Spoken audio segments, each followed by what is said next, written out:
Today, we're diving into something that quietly reshapes the world. It's not about armies, it's not about big trade deals, it's about people and where they decide to build their lives. This is diaspora diplomacy, and believe me, it's redrawing the world map in ways you probably never expected. So, have you ever wondered about this? You'll see a consulate for, say, Colombia in Miami, or one for Pakistan in Manchester, or Algeria in Lyon, cities that are miles away from the capital. There's no big trade summit, no major political reason for it to be there, so what's going on? It's a great little puzzle, and the answer tells you so much about how the world really works. And the answer to that puzzle? Well, it all comes down to one powerful word: diaspora. All it means is a community of people living outside their original homeland. But as we're about to see, these communities have this kind of gravitational pull that can literally bend the map of global politics. And here's the core idea, the big takeaway right up front. Modern diplomacy isn't just for presidents in capital cities anymore. It follows people. Wherever citizens go to build new lives, you can be sure their home governments are going to follow. But why? Why do these communities command so much attention? What makes a group of people living abroad so important that their home country will literally set up an official office just for them? Well, it turns out there are 4 huge reasons. First up, it's just about the practical nuts and bolts stuff. I mean, if you live abroad, you still need to do basic things. Renew your passport, register a new baby, or, get help if there's a crisis. These consular services are a government's most basic promise to its citizens. Hey, we've got your back no matter where on earth you are. Second, it's about connection. It's about the heart. These diplomatic outposts become cultural anchors. They're hubs that help people stay connected to their heritage. They'll support language classes, cultural festivals, all sorts of things that keep that link to the homeland alive and kicking for generations. Third reason, you guessed it, follow the money. And we are not talking about small change here. Diaspora communities send billions of dollars back home in what are called remittances. This flow of cash often completely dwarfs traditional foreign aid. It turns these communities into powerful economic engines that no government can afford to ignore. And finally, there's pure political power. Organized diaspora groups can become serious lobbying forces, and they can influence the foreign policy of the country they live in. They can even vote in elections back home, shaping politics from thousands of miles away. They're like a bridge and a very loud voice in 2 different countries at the same time. Okay, so now we know why these communities are so important.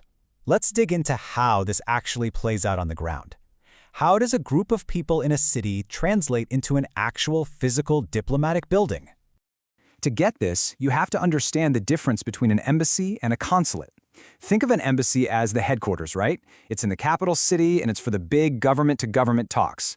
But a consulate, that's different. Its job is to serve people directly, which is exactly why you find them where the diaspora communities actually live. It's people-first diplomacy. And there's this pattern you see happen over and over. First, a community starts to grow. Then, the home country decides to open an office there.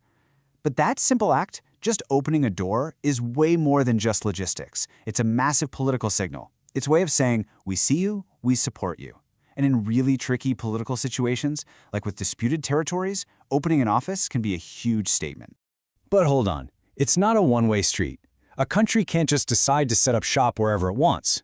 The host nation, the country where everyone is actually living, gets a major say in all of this. It's always a negotiation. And that host country has to ask itself some pretty tough questions. How well is this community integrating?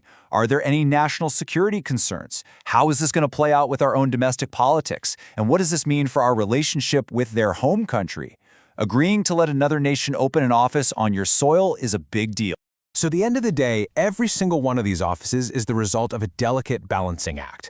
It's a carefully hammered out deal between one country's need to serve its people and another country's need to manage its own politics and security. Okay, so this is way more than just a little quirk of international relations. Understanding diaspora diplomacy really changes how you see our interconnected world, and it has some massive real-world consequences. And these effects are super tangible. Think about it. Consulates are on the front lines managing migration. The flight paths of major airlines, they're often drawn specifically to connect these diaspora hubs. When a crisis hits, these are the local offices that are crucial for getting people help. And, of course, they are the main channels for all that political action that flows back and forth across borders. So what this really all means is that the line between local, everyday life and global affairs is getting really, really blurry. The day-to-day life of a community in, say, Houston or Toronto, their needs, their culture, their local politics, is now directly wired into the high-stakes world of international relations. And this is the single most important takeaway. Diaspora communities are not just passive dots on a map that diplomats have to deal with. No way. They are active players. Just by being where they are forcing governments to totally rethink what diplomacy is for, where it happens, and who it's supposed to serve. They are literally redrawing the diplomatic map. So, we'll leave you with this thought to chew on. In a world where diplomacy follows people, and where family and cultural ties can stretch right across oceans, what does a line on a map, a border, what does it really mean anymore? It's a question that gets right to the heart of our modern world.